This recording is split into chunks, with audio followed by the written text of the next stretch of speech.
Bueno, gente, esto sigue porque obviamente estamos con nuestro último invitado del día, nuestro último bloque de Búnker. Nos quisimos meter un poquito en política internacional, en un poco lo que viene pasando a nivel América Latina. Como si en Argentina no pasara nada, Claro. nosotros, bueno, también hablemos de Chile, de Bolivia, de Bueno, Nueva pero hicimos, York. te hablamos de Mendoza, de la lepra, el Tomba, Boquita, pasamos todo, hicimos todo el recorrido, ¿me Todo. entendés? Somos los mejores Un alumnos. ejercicio de federalismo obstinado el de nuestra parte. Pero bueno, esta partecita la vamos a dedicar un poco a política internacional y para ello hemos invitado a Augusto Grilli Fox, que es periodista y analista de política internacional, quien nos viene a hablar un poquito de lo que está pasando a nivel América Latina, este avance de Estados Unidos sobre América Latina, lo que pasó en las elecciones en Chile, en Bolivia, esta nueva avanzada de Trump contra el narcotráfico, poniéndole la marca a Venezuela encima. Bueno, un poquito también de lo del fenómeno este muchacho de Nueva York, No al le cual bajes yo, el por precio, supuesto... Pibu, dale. Pero digo, nos Envidioso. conmueven esas figuras, miren, no voy a entrar ahí. Porque no le queremos robar tiempo aquí a Augusto. Bienvenido, Augusto, a este búnker, gracias por venir. No, muchas gracias a ustedes, una alegría enorme. ¿Cómo Bueno. andamos? ¿Cómo es el lunes? Bien, ustedes, yo creo que soy un adelantado también, porque yo en esta altura del año me siento como el 32 de diciembre. Mal. Sí, estamos No, ya no quiero más nada. Año complejo. Same. Trabajaba en el editor también, ¿no es cierto? Sí, estamos con las patas de política internacional del editor, haciendo unas cositas, entre otros, así que ahí sumando. Bien. ¿Vos fuiste profesor en la masa? Exacto, Fue yo profe mío. creo que fue profe tuyo. Mirá vos, ahí está. Se han Sabía, sí. juntado. Estaba un mirá poco vos. confundida, pero no. Pero Nosotros también charlamos gracias. con el Gonza Conti en su Ujú. momento sobre bueno, lo que era el desembarco del editor acá. Pero bueno, contanos un poco. El título que le pusimos a esto es Política Internacional. ¿Se viene? Estamos, no se viene. Ya se vino. Sí, Se vino. sí, nos comió. ¿Sos un gordo ya se vino? Nos Ok. comió. Contanos todo. Bien, bueno, hacían referencia, por ahí me quedé un poquito con este fenómeno contra fenómeno, que hacían referencia por ahí a Mandami, y lo que representa, ¿no? O sea, por ahí en un contexto donde por ahí nos focalizamos sobre una figura, pero puede representar todo un marco. En lo macro se puede identificar cómo impactó por ahí en Nueva York este proceso de genocidio en Gaza. Y también ver lo que es la plataforma electoral de un candidato que si lo identificás, ¿a qué te suena? Justicia social, atacar lo que es transporte público, generar recursos activos, haciendo hincapié en la figura de los migrantes. O sea, y en su discurso planteando justamente la variable de que Nueva York es una ciudad de migrantes, va a seguirlo siendo, y desde una perspectiva de una herencia musulmana, nacido en Uganda, 34 años, se juntaron 26 inversores norteamericanos para financiar la campaña a Cuomo, para tratar de frenar lo que sería un antes y un después, una suerte de cataclismo. Mirá. Pero bueno, todavía hay un cambio de Para gobierno. frenar que avance o que pueda ganar. Exactamente. Ahora digo, esto más de opinión. ¿Es pura carga simbólica el muchacho? Vamos a ver, no es fácil ahí. O sea, de por sí, por lo menos en lo discursivo, se ve que hay algo.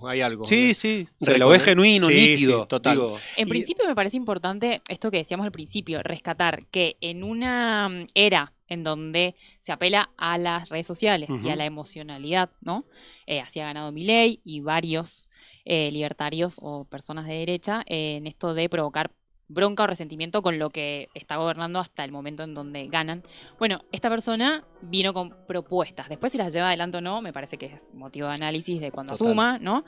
Pero en principio, que no sea una campaña violenta me parece algo distinto, al menos. Totalmente. Y además con varios matices, en el sentido de que si bien identificamos que hay una propuesta concreta, de hecho, es más, el otro día me decía un amigo, le faltó hablar de industria y hay que traerlo para que proponga, o sea, básicamente, porque... Para que nos ilumine un poco. Exacto, ha sido muy activo y además también con mucha lucidez. Por momentos me parecía medio un poquito similar el discurso a Boric. Ajá. Lo quisieron correr por el lado de Sheinbaum, la destacó absolutamente, la reconoció como una líder, como una lideresa latinoamericana. Lo quisieron poner en el lugar de Maduro, tuvo un discurso muy similar al de Boric, en el cual lo trató de dictador, habló de la situación en materia de derechos humanos, a nivel procesos electorales, pero por otro lado, poniendo por delante justamente la figura del migrante como ciudadano neoyorquino, o sea, entenderlo como que el actor fundamental es el migrante en calidad de ciudadano. Hay una gran derrota por parte de la gestión Trump en el sentido de este rechazo generalizado por la brutalidad con la que se han manejado en materia de migración, que no deja de seguir esta escuela de esta neoderecha, le llamo yo, a nivel global, en la cual podés tener adentro a Víctor Orbán, podés tener a Boris Johnson, por ahí en Francia podés tener algo, pero no está tan identificada de esta forma, pero sí un Santiago Abascal en España, que tienen estas prioridades, ¿no? Migración, tratar de vender el discurso de Estados Unidos para los americanos, de España para los españoles, digamos, en esa lógica, y yo creo que un poco se ha roto eso. Si bien hay una propuesta muy concreta en relación a lo que es esta plataforma que sugiere, también por otro lado identificamos que el contexto global le jugó muy en contra a un oficialismo que estaba muy unido con el sionismo y que le juega, lo deja inestable, porque justamente entiendo yo que post pandemia pierden los oficialismos y no deja de pasar, salvo Francia, que en Francia se dio una apertura muy fuerte entre lo que era la propuesta de Mélenchon y la que era la propuesta de Le Pen, y supo pasar por el medio con el juego del miedo el propio, se me fue, por algo se me habrá ido, el presidente de Francia, Macron. Entonces, en todos lados vemos que los oficialismos siguen perdiendo. ¿Qué identificamos? Una desazón muy importante, una búsqueda de plantear alguna suerte de rebeldía con el voto, pero bueno, yo creo que ahí si me quedo con las palabras de Kusturica, me parece al menos, si querés, antinatura que la rebeldía de un voto, la rebeldía de un voto juvenil a la derecha. Podemos discutir un montón, pero que el voto naturalmente que quiera ser rebelde vaya a la derecha, creo que es un error. Sí, ahora viste como que también lo nuevo y lo rebelde y lo contracultural es ser normal, básicamente. Es ser moderado. Sí, sí. Digo, en esta línea de lectura de que lo que viene post-Milei, para mí sí en esa línea es un gran demócrata, republicano, dialoguista, integrador, ecuménico, bla. Un poco en eso también está enmarcado este tipo, porque no es que vos, o sea, a ver, vos, lo que llama la atención no es lo que las ideas que dice, que tampoco son, voy a bajar el transporte público, bueno. No, pero son ideas en principio. Claro, pero no es marxismo neoyorquino, digamos. Él, digo, no se queda en esto de Trump es el malo. No, como acá por que nos supuesto. quedamos en Milei, pongámosle un límite de Milei. Pero digo, ¿y qué más? O sea, ¿qué propuesta de futuro hay de parte de los pero candidatos? creo que lo que más llama no es tanto lo que propone, sino que puede mostrarse humano y ser bueno, y ser normal, y ser moderado. Sí, pero con una propuesta de futuro, a eso Bueno, me refiero. claro, Está bien, claro. no dice yo soy bueno, Trump es malo. Te acoto algo que por ahí estaba bueno para tenerlo en cuenta en nuestros procesos políticos internos.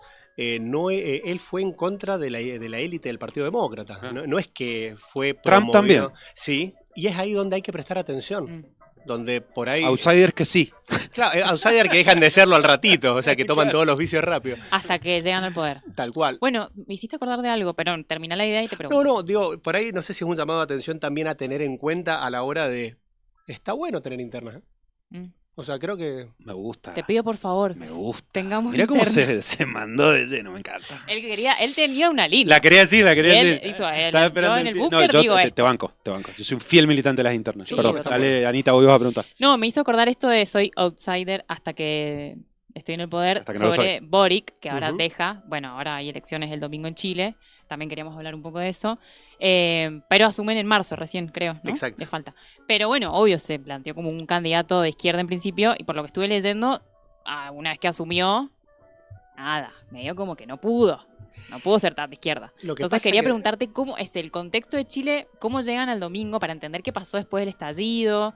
En ese momento todos supimos qué pasó en Chile. ¿Se institucionalizó la revolución? Claro, después no supimos más nada de Chile, a no ser que nos interese muchísimo y leamos, pero digo, no fue más noticia. ¿Qué pasó? Primero recordemos cortito de dónde viene Boric, ¿sí? O sea, esa juventud del 2011 que tomó las calles con la principal referencia de Camila Vallejos. Se da un proceso en Chile, el cual en 2018 empieza a posicionarse nuevamente la derecha, y Sebastián Piñera cae en lo que es el estallido social, no por responsabilidad de Sebastián Piñera, porque el estallido social es un reclamo estructural, histórico, a la columna vertebral de un país, o sea, en materia previsional, en materia laboral, en materia de educación, de salud, una deuda que en un momento explota. Lo que te dicen los que te digan que es sorpresivo es porque no tienen sensibilidad ni perspectiva social. O sea, sorpresivo es para aquel que pretende tener un sistema provisional que no está a la altura por siempre, o así con todas las índoles. En este marco se da este estallido social y los que ocupan son las referencias de la juventud. Si uno ve el Boric militante universitario, tiene una referencia muy clara en relación a lo que, digamos, a la coherencia de izquierda chilena. Ahora yo creo que se encontró con la estructura brutal, pero brutal, de lo que es de lo que fue el post-pinochetismo, ¿sí?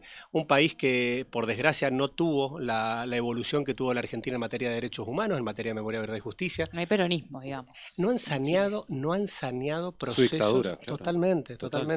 Y se nota mucho. Si bien la Argentina, me atrevo a decir que en materia de derechos humanos, por más que estemos en épocas extrañas y complejas, en materia de derechos humanos somos una referencia global. Olvidado. El trabajo tanto de Estela Carlotto como o sea, me parece que de verdad creo que somos potencia absoluta. Chile no pudo sanear esos procesos. Y me parece que ahí has dado en un punto muy interesante.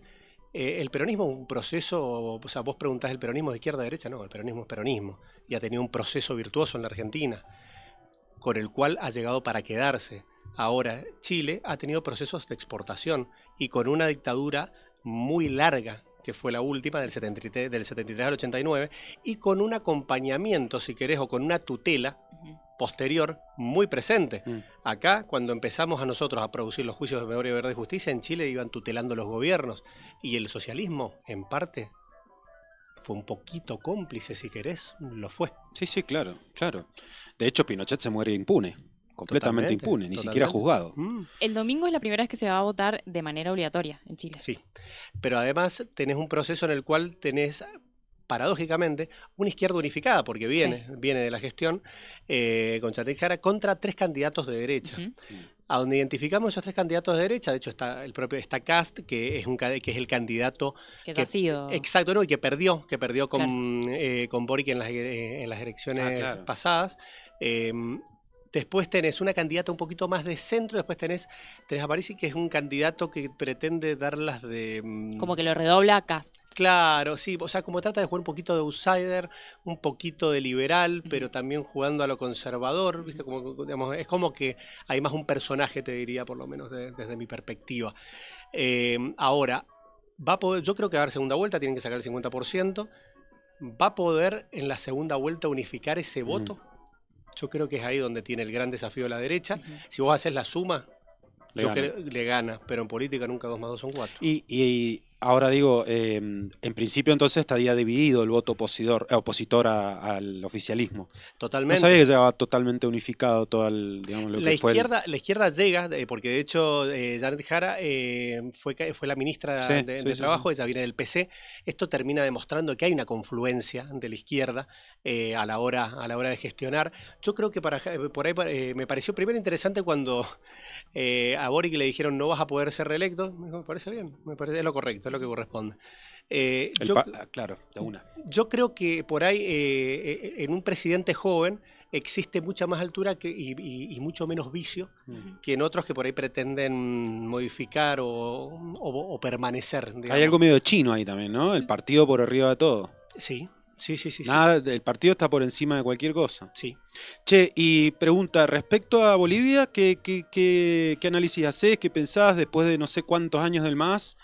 Yo soy de la idea de que el jugar a los Pimpinela entre Luis Arce y Evo Morales llevó a esta situación. Sin duda, lo dijo de hecho con mucha claridad, creo que los análisis más lúcidos espectacular, ya sé quién vas a nombrar. García Linera. Totalmente. Uno de los, creo yo, de los intelectuales contemporáneos más interesantes de Bolivia, y a nivel regional un tipo a tenerlo a mano siempre porque empieza a hablar y todos nos callamos. Total. Además, una simpleza, el tipo dijo algo así, me aburren. Sí. Me aburre Evo Morales y Luis Arce. Entraron en los personalismos, se dio un proceso de 20 años con elecciones ganadas por más de 50 puntos. no existió la capacidad de generar instancias superadoras, se tomaron decisiones mezquinas en materia de gobierno. Yo creo que, por ejemplo, haber pisado el dólar como lo pisó Arce lo llevó a tener una brecha importante, un tipo que es economista. Las propias divisiones internas que se generaron y un Evo que tuvo el problema que por ahí ha tenido el peronismo en la Argentina de no poder generar un trasvaso. O sea, un sucesor. Exactamente. Eso trae como consecuencia, además de distintos procesos judiciales, ahí hay que ver un poco la figura de si hay una utilización de la justicia también en materia política. A mí nunca me quedó claro, o me dejó muchas dudas, si querés, el proceso por el cual no se dio la reforma constitucional, porque también hubo una operación hacia Evo Morales por una causa que después salió ileso. Entonces, bueno, se va viciando, o sea, indefectiblemente en Latinoamérica el lawfare ha sido un recurso por demás de utilizado, te diría. O sea, y también está esto de que él es cocalero, Evo, y Arce viene de otro lado, sí, más del mundo sindical, una cosa así. También hay como una interna más sectorial. Sí, y sobre todo también entendiendo el desafío de los sindicatos, que yo creo que ahí eso es un mundo aparte y se podría hacer un trabajo de análisis virtuoso, en el sentido de que por ahí Argentina manifiesta ser un país con una construcción sindical fabulosa, pero sin por ahí las capacidades o las oportunidades que se generaron en Bolivia y en Brasil, ¿no? Acá hoy por hoy, por desgracia, tenemos enormes referentes sindicales, pero no los visualizamos con una candidatura a presidente competitiva, si querés. Pero hay en otros países que se ha dado. Y te plantean, por ejemplo, Brasil incorpora 40 millones de trabajadores a la clase media, pero te dicen el grado de crispación es tremendo, obviamente. A mayor cantidad de derechos adquiridos, mayor reclamo desde los sectores de poder. Entonces creo yo que ahí Bolivia va a tener que barajar y dar de nuevo y va a tener que ver cómo reseduce a una sociedad que se terminó viendo muy decepcionada. O sea, me costó entender también por qué no existió una suerte de bendición en Andrónico Rodríguez, quien venía de la construcción desde hacía mucho tiempo, el referente del Senado, del movimiento del socialismo, muy vinculado a Evo y muy respetado en el mundo político. La realidad es que no le dieron ni la chapa del movimiento del socialismo para ser candidato. No tuvieron la altura de ir con un candidato unificado y después de dar la discusión puertas adentro. Si la segunda vuelta hubiese sido, porque esto es todo con el diario del lunes, pero si la segunda vuelta hubiese llegado el movimiento del socialismo, yo no sé quién ganaba. Pero la decisión de no llegar a esa segunda vuelta fue individual. Me hace acordar un poco a Diosdado Cabellos. Sí. Esa especie de fenómeno como el Pichetto de Chávez. Me estás con las analogías full. Che, yo sí, ¿puedo? Dale, obvio. Quiero traerte de Argentina. Política internacional de Milei. Lo hemos hablado con otras personalidades que han visitado el búnker, como la Ale Lucao, por ejemplo. ¿Qué análisis te merece? Hay una ruptura voy desde lo que sabemos todos, que hay una ruptura con la escuela clásica en materia de relaciones internacionales de la Argentina, con la lógica de no intervencionismo. Yo lo digo desde mi lugar, en el cual yo me entiendo como un institucionalista absoluto, creo en las instituciones, creo en los organismos internacionales como en el Estado para deponer el poder para que éste lo administre. No creo en los derechos de veto.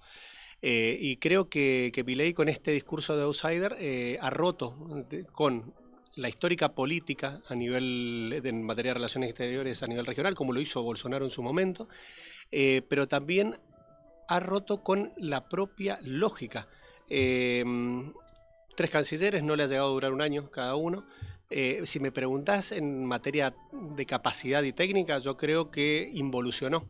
O sea, y no es que quiera posicionar a Diana Mondino, quien no me parece una persona muy interesante para desempeñarse como ministra de Relaciones Exteriores, pero después... resultó ser una de las más normales. Y después apareció Golden y ahora no aparece... Y lo que pasa es que aparece un Pablo Quirno ahora que, de hecho, en el argumento del por qué lo designan a él, lo dejan más que claro. Dicen, vamos a utilizar la Cancillería para posicionar la visión económica en la cual el país va... O sea, no se va a utilizar la Cancillería para hacer relaciones exteriores, sino para potenciar un objeto económico, financiero, si querés, de la macro. Entonces, se desluce en un marco donde creo que, si me preguntás, es el año más triste en materia de relaciones exteriores en democracia. Recordemos que el ICER está cerrado, no hubo ingresos este año, y hay cosas a las que se han atrevido algunos gobiernos latinoamericanos en esta democracia que ni siquiera en los golpes de Estado se animaron, como lo que fue la disrupción del gobierno de Ecuador a la Embajada de México, y como lo que ha sido la ruptura en materia de relaciones internacionales de la Argentina. Yo creo que se ha retrocedido significativamente y creo que hay un deterioro que va a costar tiempo reposicionarlo. De ahí también es que creo que esta forma de hacer política, de jugar al desorden para desestabilizar, le ha funcionado mucho y de hecho no ha llevado o no le ha permitido a las comisiones de relaciones internacionales empezar a hacer planteos coherentes en materia parlamentaria. Sí, sí, es realmente más que corrida la situación. Yo hoy leía que se había salido, viste, Galperín a quejarse por Temu y Shane, por el tema de regular, lo estaban jodiendo con eso y me da el pie un poco para preguntarte en esa línea. Digo, la pelea de Estados Unidos-China, si podemos pasar un poquito por ahí, ¿qué opinión te merece? Y sobre todo nuestro lugar en ese quilombo, ¿no? Bien. Porque Bien, no es fácil el lugar de la Argentina ahí, digamos. Total. De hecho, ahí tenés dos líneas fuertes. Una en la cual analizamos de qué resultado terminó dando la utilización del aumento de gravámenes a China y a Estados Unidos, en el sentido de que yo creo que Estados Unidos entró en un riesgo y se metió en una caja de Pandora muy compleja, que fue la de cuidado con quién aplicás este tipo de sanciones, claro, porque mientras se la estás aplicando te puede generar nuevos mercados y si lo genera, en tu gestión no vuelve. Claro. Eso le generó problemas graves, justo también en un proceso en el cual los sectores sojeros de Estados Unidos, que son fundamentales para Trump, tuvieron un ruido muy grande cuando acá Caputo levanta impositivamente las retenciones, allá China las aplica de un 20 y terminan dándose unos negocios que no sé si sabremos en vida cómo se terminan generando. Ahora, así como los bloqueos se le pueden aplicar, le funcionan con países chicos. Quisieron bloquear a Rusia en contexto de guerra y podemos discutir todo lo que quieran, pero la economía de Rusia creció en guerra, algo muy complejo, muy difícil. ¿Cómo la articuló? Con China, con Irán, en parte con India, y trataron de aplicar algunos tipos de sanciones, pero no terminan sirviendo. Yo creo que el BRICS termina cumpliendo un rol muy importante. Creo que hay un error garrafal por parte del gobierno de Javier Milei a la hora de rechazar el ingreso a los BRICS. Yo creo que los organismos internacionales se ingresa y en todo caso no lo utilizás, pero se ingresa. Y sobre todo cuando tenés tus principales socios comerciales. Y ni hablar que si son tus principales socios comerciales y venís de una campaña en la que has planteado que son asesinos comunistas y de ahí tomás la decisión de retirarte, después se te va a hacer muy complejo, y teniendo swaps de ellos. Claro, eso. Después se te termina haciendo muy complejo. Teniendo swap y teniendo la Argentina llena de productos de Temu y Shane. Totalmente. Que están reventando la pyme y que hasta el mismísimo Galperín salió a decir, Galperín sale, esto nada que ver, pero para analizarlo y debatirlo también, ¿sale porque le están mordiendo una parte de su negocio o porque de verdad un día se levantó y dijo quiero proteger a la industria argentina? Le está complicando el negocio. Absolutamente. Es competencia totalmente desfavorable para él. ¿Hasta dónde? Claro, le creemos. No, yo creo que sí. Simplemente interés individual. Porque él se olvida, perdón, pero Galperín siempre se olvida y lo tiene que hacer acordárselo todo el tiempo, que es una empresa argentina. Mercado libre, pero no tan libre, dice la voz en el chat. Y aparte Galperín no vive en Argentina, o sea, si quisiera, o sea, que venga acá primero a discutir. No, él vive en Uruguay, obviamente, pero digo. Lo que pasa, sí. No, es que ahí te das cuenta e identificás que cuando la cosa se complique del barco se empiezan a bajar. Y creo que si ves los fenómenos internacionales, los distintos procesos, lo único nuevo acá son las formas. Claro. Nada más. Total. Las recetas ya están escritas, los golpes son los mismos, hasta los nombres son parecidos. Entonces, puede llegar a ser muy complejo para la Argentina, por más empatía política que exista, después ingresar a los BRICS. Cuando, si vos escuchás la discusión por dónde va en materia comercial, en materia de mercados, mirá las densidades demográficas y mirá quiénes integran los BRICS. Mirá el tipo de producción que tenemos. Entonces, si sos un especialista para generar instancias con o sin dinero, no sé quién, o sea, hay una sobreideologización absoluta y de hecho es ahí donde se produce un giro muy importante. En el año 2000 China no había ingresado, estaba recién ingresando a la Organización Mundial del Comercio. Al día de hoy tenemos la ruta de la seda con inversiones pero monstruosas a nivel global. Tenemos un pragmatismo aplicado de China a la hora de generar comercio que no tiene precedentes, y vemos un Estados Unidos de Donald Trump que parece la China Total. del 90. Total. O sea, con una sobreideologización de la cosa sin precedentes y con un discurso que hasta por ahí me parece de una falta de respeto intelectual importante cuando tratan de bajarle el precio desde algunos sectores reducidos al peronismo diciendo los errores peronistas de Trump, o un Trump que se trata de posicionar. Trump no está generando un proyecto de industrialización, está tratando de recuperar industria que se ha ido a base de chicote, nada más. Sí, que es un poco lo que hizo también en la gestión anterior. Ujú. Exactamente. Totalmente. Repatriar empresas, repatriar fábricas, dejar de... Y, Anita, ¿vos querías? No sé. Yo quiero pasar por Brasil, pero cerremos este tema. Sí, no, dale, pasemos, vamos. Nos vamos a Brasil. Volamos a Ah. Brasil. Bueno, igual, nada, esto en vivo, pero yo le dije que aquí íbamos a hablar de Chile, Bolivia y No, el pero chat lo de que Nueva quiero. York, y la verdad es que es súper No, preparado claro, para... aprovechemos le todo. hemos preguntado cualquier aprovechemos cosa, todo. pero ya que se viene, que se venga, o sea... Ya se vino, Em, según Augusto, ¿eh? No, para entender un poco el contexto de Lula presidente de Brasil y lo que pasó, que vimos todos respecto del narco. Ujú. También es un tema que se está debatiendo en Argentina, en Mendoza también lo hemos debatido. Nada, ¿qué opinas? Mira, estuve el sábado hablando ante sectores vitivinícolas en Rivadavia y yo pedí meter un poquito este tema. Me meto sintetizando. Comando Bermelo es una estructura que se genera a fines de los 70, donde toman la decisión en golpe de Estado de unificar a presos comunes con presos políticos en una supuesta forma de castigo a los presos políticos. Se genera una organización que reclama cuestiones en materia de derechos humanos. Pero por otro lado se da la salida de los presos políticos 2 años después y queda una estructura, pero esta estructura se aboca a lo que es delinquir. Genera primero capacidad económica con secuestros extorsivos, en base a esto genera inversiones en materia de cocaína, y empezamos a ver una empresa ahí, genera exportaciones y empieza a abrirse otros mercados. Explotación minera ilegal en relación a lo que es oro, combustibles. Y mientras va pasando todo este proceso, va generando una riqueza.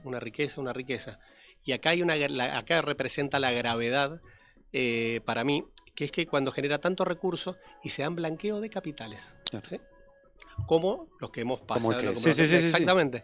Donde no se piden antecedentes, donde de hecho te dicen, a mí me importa que me traigan los dólares, que la justicia se encargue de decir de dónde vengan o no. Pero en base a esos blanqueos de capitales, ejemplo, vos generas un hotel. Ese hotel genera trabajo genuino. Y el trabajador es un laburante que hace aportes, que tiene... Bien. ¿Cómo volvés de ahí? Claro. ¿Cuál es la discusión que tenés que generar a partir de ese Va a tirar el instante? hotel por que la plata no tiene un origen ilícito. ¿Y qué haces cuando un país como Brasil tiene el 40%, calcula alrededor de 40 millones de habitantes generando productividades de ahí? Entonces, ¿se necesitan reformas? Sí, pero también se necesitan discusiones genuinas con un aporte en materia estoy muy con el concepto de sinceridad intelectual, en el cual se proyecte genuinamente a dónde se va, porque a quién le conviene la ilegalidad de ese tipo de productos. Totalmente. Bueno, entonces creo que ahí le arman una estructura a Lula da Silva en el sentido de que se encuentra con un proceso, a un año de un proceso electoral, donde sale el gobernador de Río de Janeiro a hablar de un exitoso procedimiento, de exitoso, lo han dicho todos los analistas, no tuvo nada, 132 personas asesinadas, no entiendo cuál es el éxito, y sobre todo que la mayoría fueron civiles, o sea, ojo, no justificas ningún asesinato, pero encima eran civiles. La mayoría. Y también el hijo de Bolsonaro queriendo ser candidato. Sí, o sea, en sí. ese contexto. Ahí lo vas a ver, ahí vas a ver las miserias en su máximo resplandor. Y además, un problema histórico que tienen las derechas, que son bastante inorgánicas. A la hora se pisan, se tratan de ser uno el otro, dado que no existe el Partido Liberal en Brasil, fue una franquicia utilizada por Bolsonaro para llegar a la presidencia. Y yo no sé cuántos leales tendrá Bolsonaro como para... Y Bolsonaro sigue preso. Sí, preso, está con prisión domiciliaria. Bien. Y más allá de indultos o cuestiones por el estilo se puedan llegar a dar, no van a ser en lo inmediato. No me imagino yo a Lula generándole un indulto a Bolsonaro. No creo que vaya a pasar. Pero vamos a ver qué pasa en el corto plazo, sobre todo entendiendo que se le va a hacer muy difícil a la derecha poder argumentar que no son responsables cuando estos sectores ilegales adquirieron tecnología y una gran cantidad de armamento cuando Bolsonaro flexibilizó la Mm. adquisición de armamentos. Ujú. Entonces, armaste un operativo para destruir uno de los grupos más grandes que se armó con una tecnología quizás hasta superior que la que tiene el Estado por las políticas de tu referente político. Claro, Una contradicción más por ahí. total. Bueno, entonces, ¿se viene o no se viene? Ya se Sería vino. la síntesis. Augusto lo ha dicho muy claro, el Zócalo debería cambiar, dice, ya se vino. Se vino. El Augusto se tiene que ir. Ah, ¿ya te tenés que ir? Eso hay que saberlo. Me queda Tiene que ir a buscar a su hija como un padre Ujú. responsable Muy que bien. es. ¿Cuánto te queda? 7 minutos. 7 minutos. ¿Metemos una man, 7? Pues si no, el Piu te pregunta. No, yo sé No. qué votar ahora hablando. A mí me encanta charlar con los invitados. Ya Que no sé, sea amigo. una entrevista, es una charla. Así A como mí lo que me encanta el formato que tiene es justamente esto, que esto es como, acabo de tomar un café, unos mates. o me trae un corte y un entre- asado. sí. Claro. Pero viste, claro, Total, es un total. poco la idea, pues si no, viste, todo. Digo, para salir a repetir datos y cosas que Ah, ya dicen en sí. 200 millones y medio, Aburrido. preferido analizar. No, pensaba un poco en qué viene después de Milei en términos de política internacional, por lo menos para la Argentina, porque ya de primera. ¿Tiene algo después de Milei? Bueno, sí, claro. Pero digo, pensaba en la deuda con el fondo, pensaba en la plata del tesoro. Digo, ¿qué opinión te merece un poco esa cosa completamente extraña, digamos, o totalmente nueva, que le hayan dado guita directamente al tesoro yanqui?